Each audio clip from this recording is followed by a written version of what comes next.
Best interesting वो tension feel की है कभी आपने, जब आपकी जेब में कभी किसी जरूरी काम के लिए हजारों रुपए पड़े हो और आपको इन्हें लेकर दिल्ली, मुंबई और किसी ऐसी मेट्रो सिटी के भीड़ भरे इलाकों, जेब कतरों, लुटेरों और रंगदारों से भरे इलाकों से गुजरना पड़े।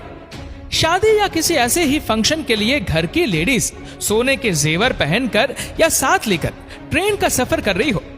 दोस्तों, ये दुनिया बेहद खतरनाक है। यहाँ पैसा कमाना जितना मुश्किल है, इससे कहीं ज्यादा मुश्किल है पैसों को सहेज कर रखना, उन्हें लूटने से रोकना। आए दिन खबर आप देखते आ रहे होंगे कि फलाना की गला घाट कर हत्या कर दी गई और घर से नकदी जेवरात फरार कर दिए गए। जब आम आदमी हजारों लाखों के लिए मार दिया जाता है तो करोड़पतियों, अरबपतियों का क्या होता होगा? कहां संभाल के रखते होंगे अपने अरबों खरबों की दौलत, ताकि ना इनकी मेहनत का पैसा जाए और ना ही खुद इनकी जान चली जाए। अगर आप सोच रहे हैं कि रिलायंस वाले मुकेश अंबानी, Amazon.com वाले जेफ बेजोस, फेसबुक वाले मार्क जुकरबर्ग अपने सारे के सारे अरबों खरबों रुपए बैंकों में सेफ रखते होंगे, तो आप सरासर गलत है, क्योंकि बैंक भी सेफ नहीं है।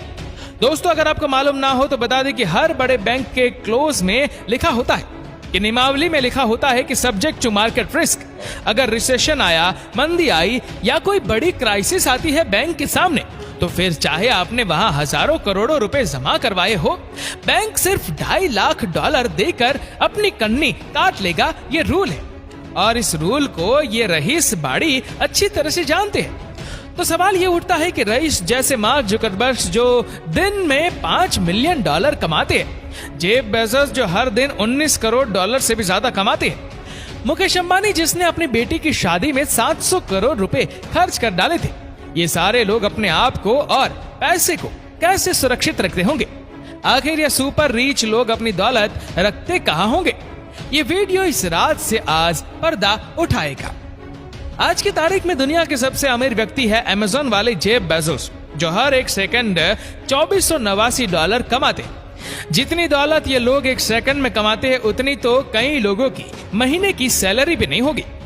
ठीक इसी तरह दुनिया में और भी कई अमीर लोग हैं जो कुछ मिनटों के अंदर ही इतना पैसा कमाते हैं जितनी की एक मिडिल क्लास व्यक्ति जीवन भर बैठकर खा सकता है। इस लंबी रेस में भारत के मुकेश अंबानी का भी नाम आता है, जिन्होंने अपनी पत्नी की पार्टी में 220 करोड़ खर्च कर डाले थे और बेटी की शादी में 100 करोड़ से भी ऊपर। लेकिन सवाल ये उठता है कि ये लोग इतने सारे रुपए रखते कहाँ हैं? क्या इन लोगों के पास कोई ऐसा पर्सनल बैंक है जहां पर ये अपना पैसा रखते हैं? तो आइए जानते हैं। दोस्तों, इस दुनिया में अमीरों की कमी नहीं है। जहां जेफ बेजोस की नेटवर्थ $32.1 बिलियन है, मार्क जुकरबर्ग की नेटवर्थ $91.9 बिलियन। वहीं इस प्ले लिस्ट में अभी तक हमने बिल गेट्स और एलन मस्क जैसे व्यक्ति का नाम भी नहीं लिया है। सोचने वाली बात यह है कि उनका जो पैसा आता है सो आता है, पर उनके पास ऐसी कौन सी तिजोरी है जहां वह पैसे रखते हैं? तो चलिए आपको इस रात से पर्दा उठाते हैं कि जितने भी अमीर लोग हैं वह किसी भी बैंक और तिजोरी पर विश्वास नहीं करते हैं। ये बिलियनर्स जितने भी हैं सिर्फ इसीलिए बिलियनर्स बने हैं क्योंकि उन्होंने अपना पैसा किसी भी बैंक और तिजोरी में नहीं रखा। इन्होंने अपना पैसा इन्वेस्ट किया, क्योंकि बैंक में पैसा रखने से मल्टीप्लाई नहीं होता, लेकिन इन्वेस्ट करने से पैसा मल्टीप्लाई भी होता है और उसे चुराना नामुमकिन सा हो जाता है। अगर इन्वेस्टमेंट की बात हो रही हो तो आप वॉरेन बफेट को कैसे भूल सकते हो, जिन्हें शेयर मार्केट का शहंशाह कहा जाता है।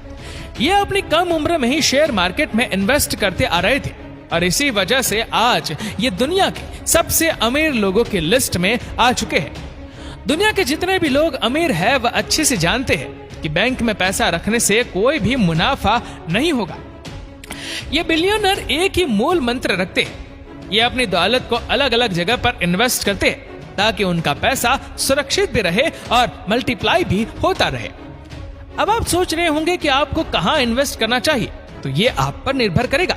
लेकिन हम आपको बता दें कि अमीर लोग जो होते हैं उनके पास में जबरदस्त स्टॉक मार्केट एनालिस्ट होते हैं। इनके कंधों पर रखकर ये सारे अमीर गोलियां चलाते हैं और ऐसे स्टॉक खरीदते हैं जो लंबे समय तक इन्हें अरबपति से खरबपति बना डालते हैं और खरबपति से पता नहीं क्या क्या बना डाले। बात करें वॉरेन बफेट की, तो उन्होंने 1988 के वक्त कोका कोला के स्टॉक $1.3 बिलियन में खरीदी थी और आज इन्हीं स्टॉक की कीमत $18 बिलियन हो चुकी है। इसलिए दुनिया के बड़े बड़े अमीर लोग स्टॉक मार्केट में इन्वेस्ट करते हैं ताकि कुछ सालों बाद जब उन्हें पैसा वापस मिले तो वह मल्टीप्लाई हो गए हो। इसी तरह दुनिया में ऐसे भी लोग हैं जो अमीर बनने की लिस्ट में आने से थोड़े से चूक गए। ऐसे ही एक शख्स का नाम है रोनाल्ड वैन। अगर आप नहीं जानते रोनाल्ड वैन कौन है तो हम आपको बता दें कि ये एप्पल कंपनी के तीसरे फाउंडर थे जिन्होंने अपने 10% शेयर मात्र $8,000 में बेच दिए जब एप्पल कंपनी बढ़ नहीं पा रही थी। लेकिन अगर आज तक उन्होंने उसे संभाल कर रखे होते तो ये 10% शेयर की कीमत $100 बिलियन से भी ज्यादा होती। अब ये हो गई शेयर मार्केट की बात। दुनिया भर के बिलियनर लोग शेयर मार्केट में इन्वेस्ट करने के अलावा भी अपनी कंपनी खोल देते हैं। उनके पास जबरदस्त तरीका होता है। अब एलन मस्क को ही देख लीजिए। इन्होंने कुछ बड़े प्रोजेक्ट से पैसे कमाए और उसके बाद अपने खुद की स्पेसएक्स नाम की कंपनी खोल दी जो नए नए इनोवेशन में लगी रहती है। इन्होंने टेस्ला नामक कंपनी और खोल दी जो इलेक्ट्रिक कार बनाती है, जिसने आज दुनिया भर में धमाल मचाई हुई है। इस तरीके से उसने अपने पैसों को ना सिर्फ डबल किया और साथ में दुनिया में नाम भी कमाया। बात वॉरेन बफेट की करें तो उन्होंने शेयर मार्केट में इन्वेस्ट करके बहुत बड़ा मुनाफा कमाया और आज उनके नाम पर कई कंपनियां हैं। बात जेफ बेजोस की करें तो उन्होंने Amazon.com से बहुत पैसे कमाए और आज भी कमा रहे हैं।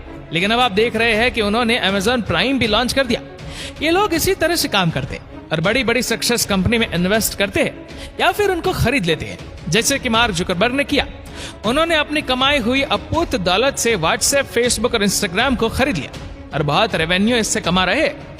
तो अब बात समझ में आ गई होंगी कि अमीर बनने का सिर्फ एक ही मूल मंत्र है और वह है इन्वेस्टमेंट। और इसीलिए दुनिया भर के बिलियनर्स लोग हर समय वह अपॉर्चुनिटी को ढूंढते हैं कि कहां पर वह अपना पैसा इन्वेस्ट करें ताकि उनका पैसा डबल हो, ट्रिपल हो।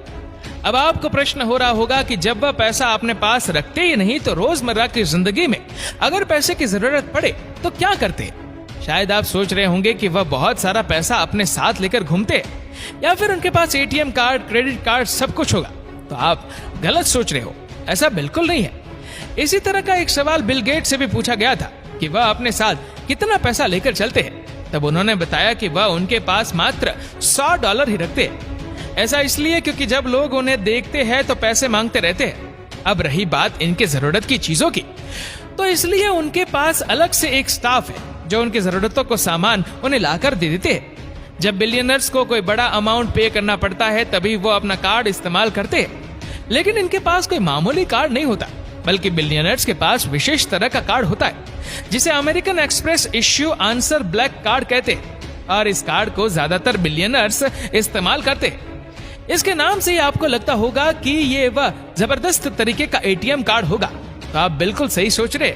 असल में इस कार्ड को पाने के लिए $10,000 की रकम चुकानी होती है। इस कार्ड की वजह से इन बिलियनर्स को काफी सारी सुविधाएं भी दी जाती है। कॉम्प्लीमेंट के तौर पर इन्हें 5 स्टार लग्जरीज होटल्स दिया जाता है और हर साल $1,000 की फ्री शॉपिंग दी जाती है और इसी वजह से बिलियनर्स इस कार्ड को प्रीफर करते हैं। और जब ये अपनी जेब से इस कार्ड को निकालते हैं तो सामने वाला खुद ही समझ जाता है कि भाई सामने वाला बंदा कोई मामूली बंदा नहीं है। लेकिन ऐसा नहीं है कि बिलियनर सिर्फ पैसा इन्वेस्ट करते रहते हैं, बल्कि वो अपना पैसा संभाल कर भी रखते हैं। जब पैसे संभालने की बात आती है तब वे एक ही बैंक में अपना पैसा जमा कराते और वो है स्विस बैंक जो स्विट्जरलैंड में है। वैसे आपने भी कहीं ना कहीं इस बैंक के बारे में सुना ही होगा। भारत में इस बैंक का नाम काफी मशहूर है।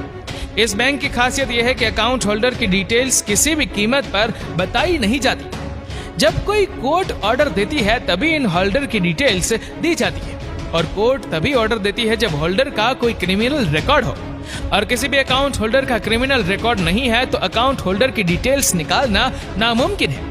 इसी वजह से बिलियनर इस बैंक में अपने अकाउंट रखते हैं, फिर चाहे पैसा गोरा हो या काला। इस बैंक में पैसा जमा कराने के बाद बिलियनर के लिए फॉरेन में इन्वेस्ट करना आसान हो जाता है और आसानी से करेंसी एक्सचेंज भी करा सकते हैं। तो दोस्तों आप समझ ही गए होंगे कि पैसा बैंक में रखने से अच्छा है उसे इन्वेस्ट करें ताकि आपके पैसे मल्टीप्लाई होते रहे। दोस्तों आप मशहूर सेलिब्रिटी काइली जेनर को ही ले लीजिए, वह अपना पैसा रियल एस्टेट में ही लगाती है और क्यों न करे। आपको पता ही होगा अगर आपने 10 लाख का प्लॉट खरीदा है तो थोड़े सालों में ये प्लॉट 15 से 16 लाख का हो जाता है, क्योंकि जैसे जैसे आबादी बढ़ेगी वैसे जमीन का भाव भी बढ़ेगा। तो बिलियनर्स की बात की जाए तो रियल एस्टेट दूसरे नंबर का इनका स्पोर्ट है, जहां वो लोग अपना पैसा इन्वेस्ट करना पसंद करते हैं। अब आप बिल गेट्स का घर ही सर्च कर लीजिए, जो लेक वॉशिंगटन में है। इसकी कीमत $120 मिलियन है। इसके अलावा लैरी एलिसन का घर देखिए, जो जापानीज स्टाइल का घर है, जो 200 बिलियन का है। ये लोग अच्छी खासी प्रॉपर्टी खरीद लेते हैं। तो दोस्तों, आप बिलियनर्स के इन्वेस्टमेंट के मूल मंत्र को समझ गए होंगे। वह कैसे अपना पैसा डाइवर्सिफाई करते रहते होंगे। वो लोग पैसा बैंक में रखने के बजाय उन्हें इन्वेस्ट करते हैं, क्योंकि पैसे से ही पैसा बनता है। इसीलिए पैसा बोलता है बॉस। दोस्तों, इस वीडियो को लेकर आपकी क्या राय है, नीचे कमेंट करके जरूर बताएगा। और अगर आपको वीडियो अच्छा लगा हो तो इस वीडियो को लाइक करेगा, शेयर करेगा ज्यादा से ज्यादा लोगों तक। और ऐसी ही और भी इंटरेस्टिंग जानकारियों के लिए सब्सक्राइब करें हमारे YouTube चैनल को और Facebook पर फॉलो करें हमारे पेज को। धन्यवाद।